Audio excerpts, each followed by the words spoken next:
Everyone, फिर से आपका स्वागत है आज के इग्नू बीएससी की क्लास 4 में। और आज हम न्यूमेरिकल को कंटिन्यू करेंगे, तो बिना किसी देरी के कॉपी और पेन लेके शुरू हो जाइए।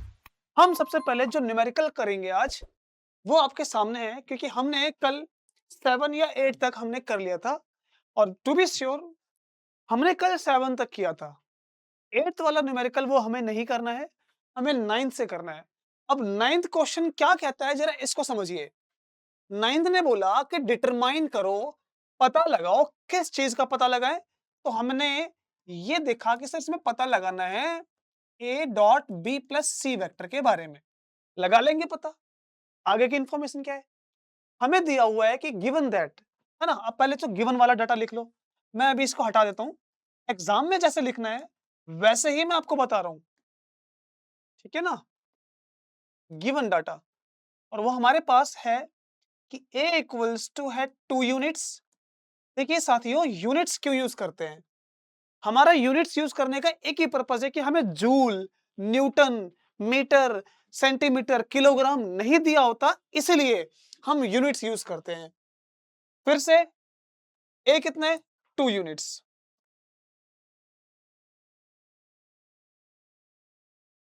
ठीक है। एंड बी हमारे पास दिया हुआ है 6 यूनिट्स। सी दिया है 1 यूनिट। क्या बात ठीक है? अच्छा, आगे पढ़ते हैं। And the angle between A and B and A and C. तो हमें angle between, angle between A and B ये दिया हुआ है, और ए एंड सी दिया हुआ है। ए और बी का एंगल 0 डिग्री है, ए और सी का एंगल 90 डिग्री है। ये मुझे कैसे पता चला कि इसी का ये होगा 90 डिग्री और ए और बी का 0 होगा? क्योंकि यहां पर लिखा रिस्पेक्टिवली, और रिस्पेक्टिवली का मतलब जो पहले लिखा है उसके लिए पहले वाला एंगल, जो बाद में है ए एंड सी उसके लिए बाद वाला एंगल।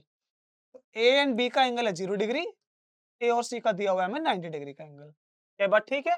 बिल्कुल ठीक है। हमें करना क्या, वो यहां लिख लो। तो टू डिटरमाइन यानी कि हमें पता लगाना है। क्या पता लगाना है भाई? तो हमें पता लगाना है A dot B vector plus C vector का। ये हमें करना है। अब ये क्वेश्चन हम करें उससे पहले कर भी पाएंगे क्या, इसको मैं सिखाऊंगा आपको कि पता कैसे लगाना है। इसको पता लगाने के लिए सबसे पहले करनी है एनालिसिस। तो यहां पर एक रफ बनाओ और पता लगाओ कि sir A dot B plus C vector कितना होता है। देखिए, आपने नॉर्मल मैथमेटिक्स में भी सीखा होगा, सर इसकी मल्टीप्लाई इससे करो, इसकी उससे कर दो। बिल्कुल करनी है। हमें A dot B plus A dot C ये पता लगाना है। क्या हो जाएगा?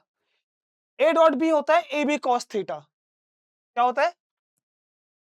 ए बी कॉस थीटा, यानी ए का मैग्नीट्यूड, और वो हमें दिया हुआ है 2 यूनिट्स। बी का मैग्नीट्यूड वो भी दिया है। कितनी क्वांटिटी है? 1 2 3, उसमें भी 3 6 होंगी। तो हमें ए बी सी 3 दी हुई है, और हमें एंगल दिया हुआ है। बिल्कुल है कि नहीं? बिल्कुल। लेकिन ध्यान से देखो, 1 2 3, इसमें ए सी कॉस थीटा, इसमें ए बी कॉस थीटा होगा। होगा नहीं होगा? चलो लिख के देखो एक बार। ए डॉट सी कितना होता है? ए सी कॉस थीटा। हमें ए पता है, बी भी पता है, और ए और बी के एंगल भी पता है। ए और बी के बीच का एंगल हमें ए पता है, सी पता है, और ए और सी के बीच का एंगल भी पता है। तो अगर ये सारी इंफॉर्मेशन हमें गिवन है, हमें पता है, तो हम इस क्वेश्चन को सॉल्व कर सकते हैं। तो स्टार्ट करें क्या? चलिए। स्टार्ट स्टार्ट कर सकते हैं अपन। तो हम अब इसको अप्लाई करते हैं, जो हमें निकालना है। Now A dot B vector plus A dot C vector, ये हमें पता लगाना है। अच्छा, साथ में ए वेक्टर बी कितना होता है? ए बी कॉस थीटा, क्योंकि इसके बीच में स्केलर प्रोडक्ट है। ए डॉट सी कितना होता है? बिल्कुल आवाज आ रही है मुझे, ए सी कॉस थीटा होता है। Very good. अब इसमें ए की वैल्यू बताइए कितनी है? सर 2 है, 2 यूनिट्स। मल्टीप्लाई बी कितना है? 6 units. Very good. Cos theta A और बी के बीच का एंगल कितना है 0 डिग्री और cos 0 कितना होता है 1। ए की वैल्यू पता है अपने को, वैसे कैलकुलेट करने की नीड नहीं है क्योंकि ये 0 हो जाएगा। सी की वैल्यू कितनी है, वो 1 है। और cos एंगल कितना है ए और सी का 90, cos 90 कितना होता है 0, तो ये पूरा का पूरा 0। बोलो कितना आया इसका आंसर, इसका आंसर आएगा 12 यूनिट्स। ये बात समझ में आई क्या, आसान था ये। अगर ये समझ में आ गई हो बात तो आगे कर सकते हैं अपन, बिल्कुल कर सकते हैं आगे। आगे हम नेक्स्ट क्वेश्चन करेंगे, इसको आप नोट कर लो बढ़िया से ताकि हम आगे बढ़ सकें। चलिए हो गया ना, अब आगे बढ़ते हैं। हम्म नेक्स्ट पे चलते हैं। ये हमारे पास हो गया है क्वेश्चन नंबर 10, ये डन। अब क्वेश्चन नंबर 10 की बारी है ना, ये कंप्लीट। अब 10 में the magnitudes of vector R and S 5 units and 6 units respectively. बोले तो आर का मैग्नीट्यूड 5 है, एस का मैग्नीट्यूड 6 है। उसके बाद आर डॉट एस की वैल्यू दी हुई है, हमें एंगल निकालना है वेक्टर का। निकाल सकते हैं ना, चलिए अब जो एग्जाम के पैटर्न से करना है उसको लिख तो लो।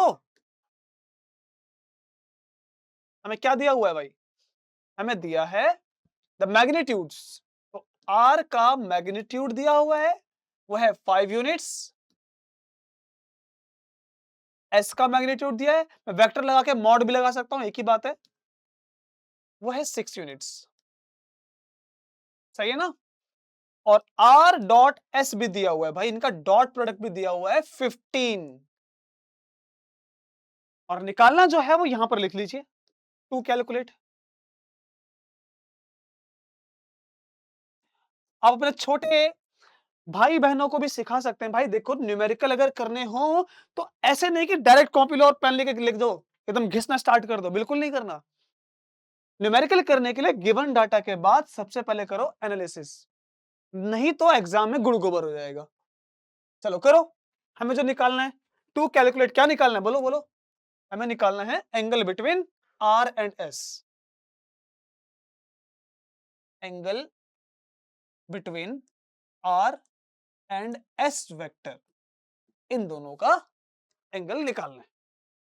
तो हमें अगर एंगल निकालना हो तो इसके रिगार्डिंग कोई फॉर्मूला पढ़ा है आपने, बिल्कुल पढ़ा है भाई। डॉट प्रोडक्ट दिया हुआ है तो डॉट प्रोडक्ट के रिगार्डिंग ये फॉर्मूला है कि sir R dot S vector का formula R S cos theta होता है। और अगर हमें थीटा निकालना है तो कितनी टोटल क्वांटिटी है बोलो, काउंट करो। सर एक है, दो है, तीन है, चार है, पांच है। पांच में से कितनी पता है, आप बोलेंगे सर आर डॉट एस हमें ये पूरा का पूरा पता ही है, आर पता है एस पता है तो एंगल निकल जाएगा। अगर हो जाएगा तो चलो स्टार्ट करो काम, ओके ना, स्टार्ट करो नाउ। वी नो, हमें पता है भाई, ये लिखना जरूरी है जिसका फॉर्मूला लिख रहे हैं आप। क्या पता है कि sir R dot S vector है आर एस कॉस थीटा। देखो यार आप सबके साथ हम बड़ी मेहनत कर रहे हैं, पीपीटी बनाना फिर न्यूमेरिकल सॉल्व कराना, तो आप सब आलस मत करिएगा। ये सब चीजें अगर नोट करनी है तो ध्यान से कर लो, नहीं तो दिमाग में तो जरूर छाप लो, ताकि एग्जाम जब आपके पास आए तो बहुत अच्छे से आप कर पाओ, ठीक है ना। और एग्जाम में भी कर पाओ, अगर आपको कहीं रियल लाइफ में किसी को पढ़ाना हो सिखाना हो तो भी कर पाओ अच्छे से, सीखना मत छोड़िए। बोलिए एंगल निकालना है, cos थीटा कितना होगा, R vector dot S vector divide में आर और एस। हमें आर डॉट एस दिया 15, आर 5 है एस 6 है तो ये 30 हो जाएगा, काटेंगे 1/2 यानी 0.5 यूनिट्स एंगल 1/2। अब एक बात बताओ मेरे को, 1/2 का एंगल कब बनता है, cos थीटा कितना आया मेरे भाई, मेरे साथियों 1/2 आया है, तो थीटा कितना बनेगा 60 डिग्री। क्या सही है बात भाई, cos में तो 60 बनेगा ना। क्या इतनी बात समझ में आ गई है, अगर आ गई है तो बहुत बढ़िया है, आगे बढ़ सकते हैं अपन। बिल्कुल बढ़ सकते हैं। चलिए, मेरे प्यारे साथियों, आगे बढ़ने का वक़्त आ गया है। पीछे मुड़ के तो देखना ही नहीं है अपने को। जब आपने ये फैसला कर ही लिया है कि इग्नू में बीएससी करनी है, उसके बाद आगे पढ़ाई करनी है, तो भाई साहब आप तो वैसे ही बहादुर हो चुके हो। पीछे हटने का मतलब ही नहीं बनता। अब बहादुर लोग तो आगे बढ़ने का ही रास्ता देखते हैं, पीछे तो कायर देखते हैं। हमारे पास अब क्या है? Calculate the vector product of R and S. भाई, हमें क्वेश्चन नंबर 10 जो था, उसमें आर और एस का वेक्टर प्रोडक्ट निकालना है। बोले तो आर क्रॉस एस, बोलो कितना होता है? ये होता है R S sine theta multiply unit vector. मेरे भाइयों, मेरे साथियों, तो आप कर लो। आर पता है, एस पता है, एंगल निकाल लिया था, और डॉट एन कैप रख देना आंसर में। बात समझ रहे आप? एन कैप रख देना, 15 एन कैप, 20 एन कैप, इस तरह से जो भी आंसर आए। तो 11th वाला मैं आपके भरोसे छोड़ सकता हूं, आप सब प्लीज इसको अटेम्प्ट करिए। क्वेश्चन नंबर 12 कुछ अजीब सा दिख रहा है क्या? बिल्कुल अजीब सा ही है। Determine the resultant of the forces. अरे भाई साहब, हमें ये जो डायग्राम है ना, रेगुलर रेगुलर हेक्सागन, रेगुलर में क्या होता है? ये सारी साइड इक्वल होती है, ये सारी जितनी भी साइड है, ये सब इक्वल होती हैं। अगर ऐसा है तो निकालना क्या है? इनकी रिजल्टेंट। मेरे साथियों, मेरे बात को अच्छे से समझना कि अगर रिजल्टेंट निकालनी हो किसी भी वेक्टर की, तो वो क्या होती है? सभी वेक्टर का सम, सभी वेक्टर का एल्जेब्रिक सम। जो माइनस है माइनस करेंगे, जो प्लस है उसको प्लस करेंगे। तो लिख लेते हैं यहां पर, 12th में टू डिटरमाइन, जो पता लगाना है अपने को, है ना? कभी कभी सीआईडी वाली फीलिंग आती है, पता लगाओ। क्या पता लगाना है? Resultant of vector, resultant vector, resultant vector. अब देखो भाई, अगर रिजल्टेंट वेक्टर पता लगाना है, तो इसका ये मतलब है कि सभी वेक्टर का एल्जेब्रिक सम। मतलब मैं लिख के चलता हूं ताकि पता चले आपको। इसका ब्रैकेट में मतलब है कि रिजल्टेंट निकालेंगे, तो जो वेक्टर गिवन है F1 से F5 तक, उनको हमें सिंपल तरीके से जोड़ के दिखाना है कि इसका आंसर कितना आएगा। तो आप बोलेंगे सर जोड़ के क्या दिखाना है? इसकी कौन सी न्यूमेरिकल वैल्यू दी है? क्या F1 5 है, 6 है, 7 है? नहीं है, ये तो F1 F2 F3 F4 F5 ही दिया हुआ है। मैं आपकी बात से बिल्कुल सहमत हूं कि ये ऐसे ही दिया हुआ है। तो अगर ऐसा दिया है, तो क्या ऐसे पे आंसर खत्म नहीं कर सकते? भाई कर सकते हैं आप खत्म, बिल्कुल कर सकते हैं, लेकिन इन्होंने डायग्राम भी दिया हुआ है, तो थोड़ा डायग्राम को मैं एनालाइज कर लो ना। क्योंकि हमें अगर रिजल्टेंट निकालनी है, तो देखो ध्यान से, किसी भी, मैं आपसे एक छोटा सा एग्जांपल पूछता हूँ मैं, है ना? चलो एक बॉल है, भाई इस एग्जांपल को ध्यान से समझना। इस बॉल पर अगर एक इंसान 5 की फोर्स यहाँ से लगा रहा है, 4 की यहाँ से लग रही है, 6 की यहाँ से लग रही है, और 10 की यहाँ से लग रही है, क्या बॉल क्या करेगी? कहाँ जाएगी? भाई इन दोनों को देखो तो बॉल आगे भी जाएगी, इसको देखो तो ऊपर भी जाएगी, इसको देखो तो उधर भी जाएगी। क्या बॉल एक एक बार में आगे भी जा रही है, ऊपर भी जा रही है, हर जगह जाएगी एक बार में? एक बार में हर जगह नहीं जाएगी, वो जाएगी केवल एक ही डायरेक्शन में। वो डायरेक्शन कौन सी है? रिजल्टेंट वेक्टर की डायरेक्शन। बोले तो इन सबको जोड़ ताड़ के एक मिलेगा रिजल्ट, और इसीलिए डायग्राम में भी हमें एक मिलेगा रिजल्ट। या तो F1 में आंसर आएगा, या आंसर F2 में आएगा, या F3 में, या F4 में, या F5 में। इनमें से किसी एक में आएगा आंसर। दया कुछ तो गड़बड़ है। इसी बात का पता लगाना है कि हमें इसका आंसर किस में आएगा। पता लगाएं? चलिए, नाउ डायग्राम को एनालाइज करो और डेफिनेशन को समझो। F1 और ये क्या ये पैरेलल हैं? बिल्कुल पैरेलल हैं। तो जो F1 की डायरेक्शन है, क्या मैं ऐसे बना सकता हूं? बिल्कुल बना सकता हूं, लेकिन क्या मेरी मर्जी से चलती है मैथ्स या फिजिक्स? बिल्कुल नहीं। भाई मैं इसलिए बना रहा हूं यहां पर क्योंकि हमने डेफिनेशन पढ़ी है, फ्री वेक्टर की, कोप्लेनर वेक्टर की, इक्वल वेक्टर की। क्या होते हैं वेक्टर? फ्री वेक्टर का मतलब स्पेस में कहीं भी फ्रीली बनाओ। इक्वल वेक्टर का मतलब डायरेक्शन और मैग्नीट्यूड सेम होनी चाहिए। और कोप्लेनर यानी कि एक ही प्लेन में होना चाहिए। क्या मैंने इसको कहीं बाहर बनाया? अगर ये एक्स में, तो मैंने एक्स में बनाया ना, उसी में है। और मैंने यहां से उठा के यहां बनाया, क्या इसको ज्यादा छोटा कर दिया? ये ज्यादा बड़ा कर दिया? इसको है तो उतना ही ना, इसलिए मैं इसको यूज कर सकता हूँ। बात समझ में आ रहे हैं आप? वो F1 वेक्टर ही है ऊपर। का समझते हो बिहार को? हम कम थोड़ी ना है। वैसे तो मैं यूपी से हूँ। खैर छोड़ो। ये F1 वेक्टर है तो ये भी F1 वेक्टर ही होगा। मैं थोड़ा-सा इसको अच्छा लिखता हूँ यार, बड़ा गंदा दिख रहा है। हुँ। पेन की थोड़ी-सी लेंथ को कम करके लिखता हूँ मैं। अब ठीक है। अरे! ये तो ज़्यादा हो गई यार। थोड़ी-सी कम चलती है लेंथ। क्या हो रहा है ये? पेन अभी ठीक करते हैं। अभी ठीक करके देता हूँ मैं। हाँ, ये ठीक है। F1 वेक्टर, ठीक है ना? तो आप ये डायग्राम ज़रा देखो, मैं इसको साइड में उठा के बनाता हूँ। ये एरो ऊपर है, ये एरो इधर है, ये वेक्टर है F4 वेक्टर, ये वेक्टर है F3 वेक्टर, जो हमने बनाई वो थी F1 वेक्टर। अब जरा देखो, सिर पैर पूंछ पकड़ते हुए चलते हैं ना, टेल हेड टेल। क्या ये ट्रायंगल लॉ नहीं बन रहा? बिल्कुल बन रहा है। और मैंने सिखाया था कि जब हेड से हेड टकराने आ रही है तो ये जो लास्ट वाला बचा ये क्या होता है? रिजल्टेंट। और इन तीनों के रिजल्टेंट को कैसे लिखेंगे आप? सर ऐसे लिखेंगे हम किसी भी वेक्टर के रिजल्टेंट को। मैंने कहा बहुत बढ़िया यार, इसमें तो आप एक्सपर्ट हैं। अच्छी बात है। नेक्स्ट एक और देख लो जरा, अलग पेन से बनाते हैं इस बार। हाँ, क्या F5 का पैरेलल ये नहीं बनेगा? आप कहेंगे सर बिल्कुल बनेगा F5 का पैरेलल। अगर ऐसा है तो इसको हम लिख सकते हैं F5 वेक्टर। लिख सकते हैं ना? बिल्कुल लिख सकते हैं। बिल्कुल लिख सकते हैं और इसी वजह से ये देखिए, है ना? सिर पैर ये जरा ना एक साथ, तो 1 2 3 इन तीनों में ये हुई F3 हुई रिजल्टेंट। फिर से F3 आ गई भाई रिजल्टेंट। किसको जोड़ेंगे? F2 प्लस F5 को। F2 प्लस F5 को। मैंने सही कहा ना? अगर ऐसा है तो मुझे साफ-साफ दिख रहा है कि इसका आंसर 3 में आने वाला है। 3 में अगर आने वाला है तो चलो करें। क्या होगी रिजल्टेंट? आप बोलेंगे सर वो होगी F1 plus F2 plus F3 plus F4 plus F5 vector.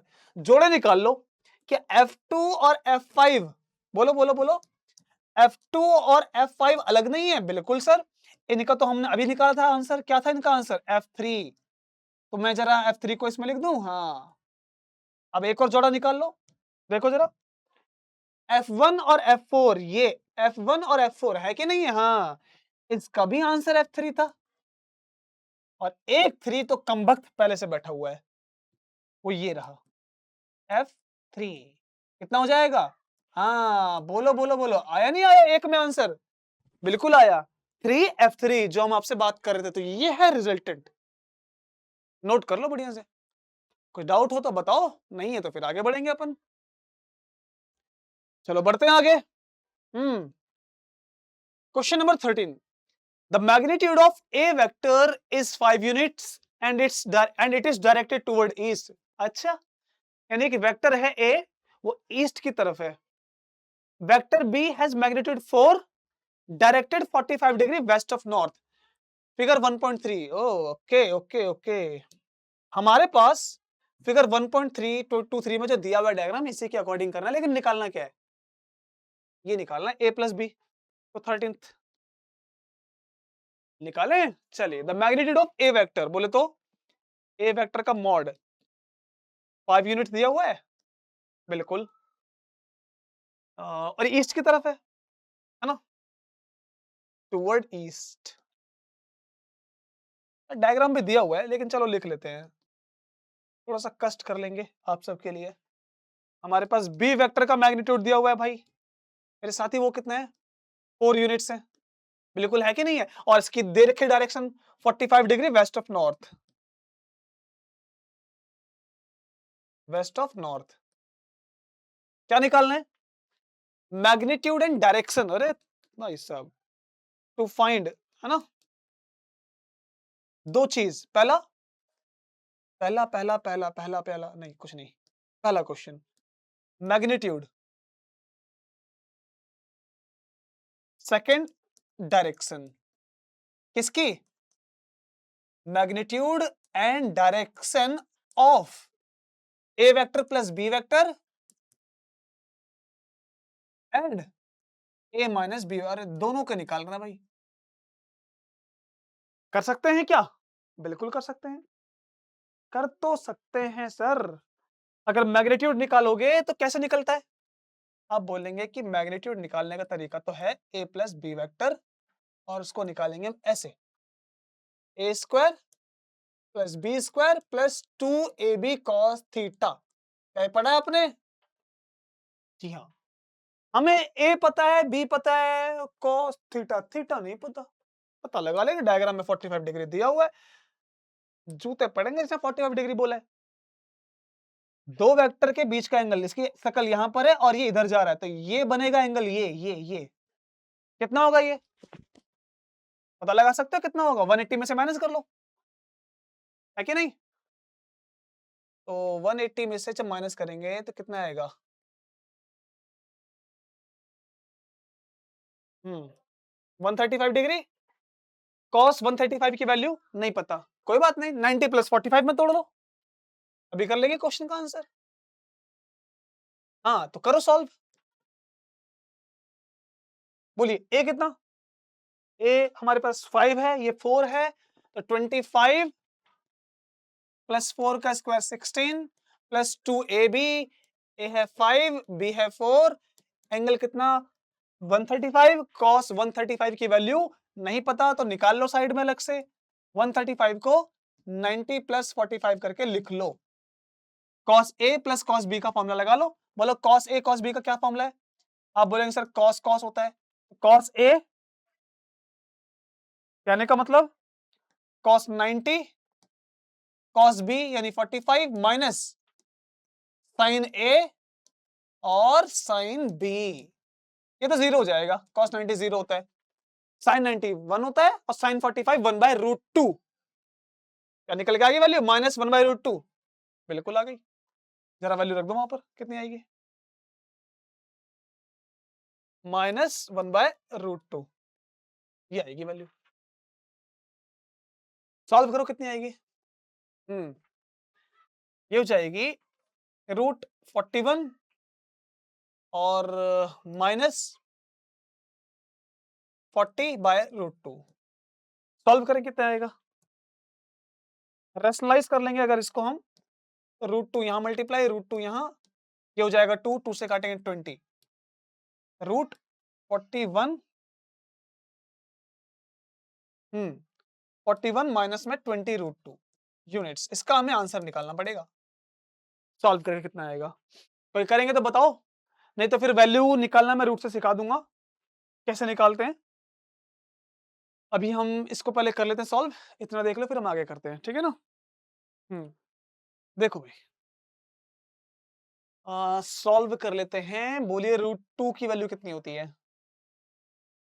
इसका देखो तरीका एक होता है छोटा सा रूट की वैल्यू निकालने का, वो अगर आपको जानना हो अलग से मैं सिखा दूंगा कि हम इसको, एक फॉर्मूला लगता है a प्लस बी करके, मैं अगर आप डायरेक्ट निकालूं इसका आंसर, तो इसका आंसर कितना आ रहा है?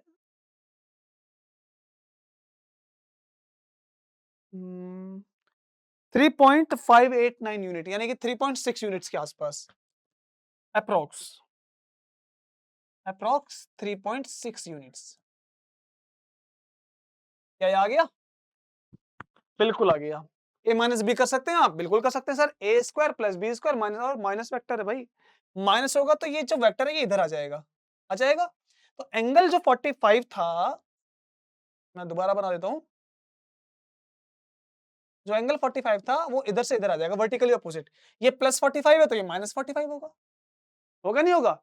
अगर वैल्यू रखोगे तो A square plus B square minus 2ab cos theta, है ना? और जब cos की वैल्यू को हम माइनस में रखते हैं तो भी वो प्लस की ही ली जाती है, cos 45 ही ली जाती है, याद रखना इस बात को। तो ये वैल्यू रख के सॉल्व करो, मैं लिख देता हूं, सॉल्व आप कर देना, ठीक है ना? उसकी वैल्यू कितनी आएगी? साइड में लिख दूं मैं इधर? ठीक है, लिख दो, थोड़ा छोटा कर लेते हैं इसको। हम्म अबे किसका छोटा कर दिया?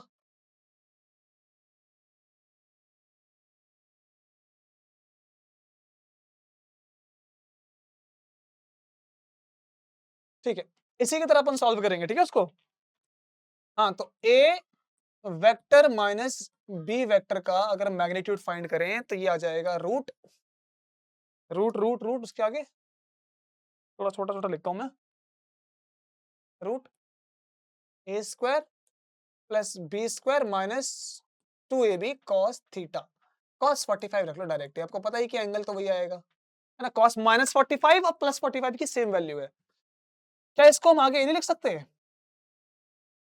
लेकिन याद रखना कॉस 45 जो आप ले रहे हो ना यहाँ पर, ये देखो वैल्यू कैसे है कि माइनस का होगा। इसको मैं दोबारा लिख देता हूँ मैं, देखो। जब यहाँ लिखेंगे ना हम कॉस माइनस 45 डिग्री, तो हमारे पास ये कितना हो जाएगा प्लस प्लस 2ab cos 45। अब कर लोगे इसके आगे आंसर वैल्यू रखकर, उसमें माइनस हुआ था इसमें प्लस है हमारे पास, इसमें आएगा 41 प्लस 20 रूट 2। क्या बात ठीक है? बिल्कुल ठीक है। डायरेक्शन का क्या करें सर? देखिए डायरेक्शन आपको मैं सिखा दूंगा अलग से पढ़ाकर थोड़ा सा, अभी पहले आप इसका मैग्नीट्यूड ही फाइंड कर लो। डायरेक्शन के लिए थोड़ा सा वेट करो, पहले आप इतना सीखो। डायरेक्शन के लिए हम tan alpha tangent tan theta से ही डायरेक्शन फाइंड करते हैं। और टेन थीटा से कैसे करेंगे? Perpendicular upon base, perpendicular upon base लिया जाता है जब इसको हम राइट एंगल में तोड़ेंगे तब। अभी राइट एंगल में नहीं है, इसके हमें कंपोनेंट बनाने पड़ेंगे। बात समझ रहे हैं आप? क्योंकि हमें लगाएंगे डायरेक्शन के लिए angle, tan theta sine theta लगाना पड़ेगा ना, तो उस टेन थीटा के लिए हमें इसको राइट एंगल में ब्रेक करना पड़ेगा कंपोनेंट में, तब जाके सॉल्व करेंगे। आप बोलेंगे सर यहां तो नहीं किया हमने। हाँ, यहां इसलिए नहीं किया हमने क्योंकि यहां हमें डायरेक्ट फॉर्मूला पता था, ठीक है ना, कि ये फॉर्मूला पैरेललोग्राम लॉ से निकलता है। लेकिन याद करो कि पैरेललोग्राम लॉ को भी हमने कंपोनेंट में ब्रेक किया था नहीं किया था? बिल्कुल। तो पहले आप इसको कर लो, जिनको भी डायरेक्शन जानना होगा वो कमेंट में डाल देना, मैं सिखा दूंगा। सीखने के बाद हम कर लेंगे, क्यों नहीं कर पाएंगे भाई? बात सही है ना?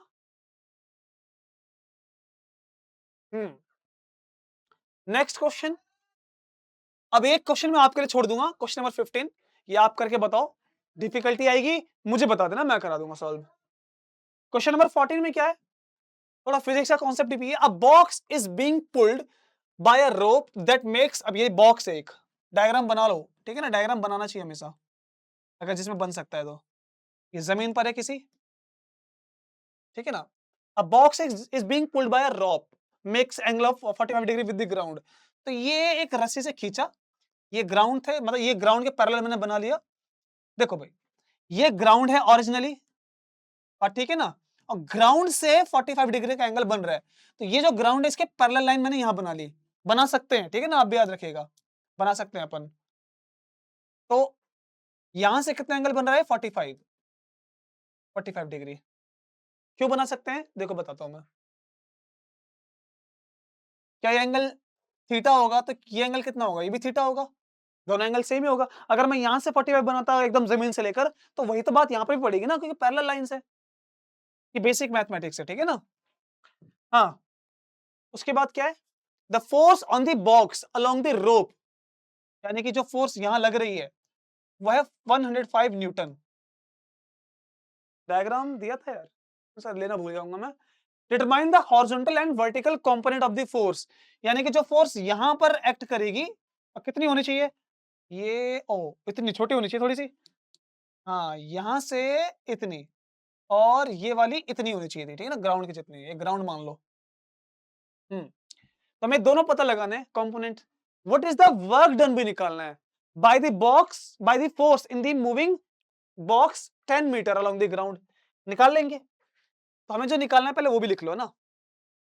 हम्म क्वेश्चन नंबर 14 जो निकालना है, क्योंकि हमें क्वेश्चन के अकॉर्डिंग डायग्राम पता लग गया है, तो वहां से डायरेक्ट निकाल लो क्या लिखना है। हमें निकालना है कंपोनेंट ऑफ फोर्स, ये नंबर 1, कंपोनेंट्स ऑफ फोर्स। और कहां कहां कंपोनेंट है? नंबर 1 एक्स में, नंबर 2 वाई में, है ना, इधर भी इधर भी। और सेकंड पे क्या निकालना है? Work done by the force by the force. कौन सी फोर्स?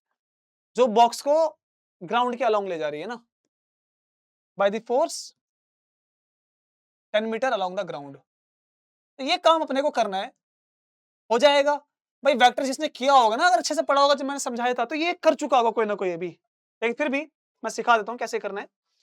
देखिए, एंगल के सामने जो पार्ट होता है, ये होता है साइन थीटा। होता ही नहीं होता? बोलो, जिन्होंने भी क्लास अटेंड की है स्टार्टिंग से, तो उनको पता होगा सर ये साइन थीटा होता है। तो ये जितना होता है वही ये भी तो उतना होता है, सेम वेक्टर है। ये कितना होगा? आप बोलेंगे सर 105 साइन थीटा, बोले तो साइन 45। साइन 45 कितना होता है? 1/√2। क्या हमें पहला आंसर नहीं मिल गया? पहले का पहला, यानी कि फोर्स इन वाई डायरेक्शन 105/√2। सही है ना? हम इसी तरह से ये नहीं निकाल पाएंगे, ये वाला कितना होगा, ये वाला कंपोनेंट? आप बोलेंगे सर ये होता है cos theta, F x cos 45 होता है ना, कॉस थीटा का एंगल। हमें फोर्स तो पता है कि सर वो है 105, मैंने एफ एक्स लिख दिया, एफ होगा, ठीक है ना। एफ कॉस ग्राउंड, तो ये हो जाएगा 105 कॉस 45 वी बी 1/√2। क्या दोनों फोर्स सेम है? बिल्कुल सेम है। हमारा पहला काम तो हो गया। अब सेकंड करते हैं। वर्क डन का फॉर्मूला क्या होता है? आप बोलेंगे सर एफ एस, और वो फोर्स जो ग्राउंड के अलोंग है ना, force multiply displacement cos 45। Cos इसको और इसको एक साथ बोलो क्या बनेंगे? F cos 45। ये एक साथ बनेंगे वो फोर्स जो ग्राउंड के अलोंग है। इसलिए कितनी निकली वो फोर्स? वो निकली है 105/√2, 105/√2, और डिस्प्लेसमेंट कितनी है? 10 की। एग्जैक्टली सॉल्व करते हैं। √2 को अगर हम सॉल्व करें तो इसका रेशनलाइज कर लेते हैं, कितना आ जाएगा भाई? √2 डिवाइडेड बाय 2। अब सॉल्व कर लेंगे, काट लेंगे, इसकी यूनिट्स में आंसर आ जाएगा। ये जूल लिख लो इस बार। हमें ना वर्क डन की, देखो फोर्स की ऐसा यूनिट न्यूटन दी हुई है ना, न्यूटन दी हुई है, तो यूनिट्स मत लिखे, जूल लिखेंगे। न्यूटन क्या है इसकी ऐसा यूनिट है, तो वर्क डन की ऐसा यूनिट क्या है? जूल। ये हमारा आंसर आ गया, वर्क डन। आसान थे? बिल्कुल आसान थे, क्योंकि ये तो न्यूमेरिकल प्रैक्टिस थी। तो ये हमारा जाके अब जो फर्स्ट चैप्टर है वो खत्म होता है पूरी तरह से। और अब मैं उम्मीद करूंगा कि इसमें किसी को डाउट नहीं आना चाहिए, लेकिन जिसको भी डाउट है पूछना मत भूलिए। हम मेहनत कर रहे हैं, आप भी करिए, और मेहनत एक दिन रंग जरूर लाएगी। आपके जो सपने हैं वो पूरे जरूर होंगे। डाउट आए पूछिए, और क्वेश्चंस मन में आए वो भी पूछिए, वो भी कराए जाएंगे। तो मिलते हैं अगले चैप्टर के साथ, तब तक के लिए धन्यवाद।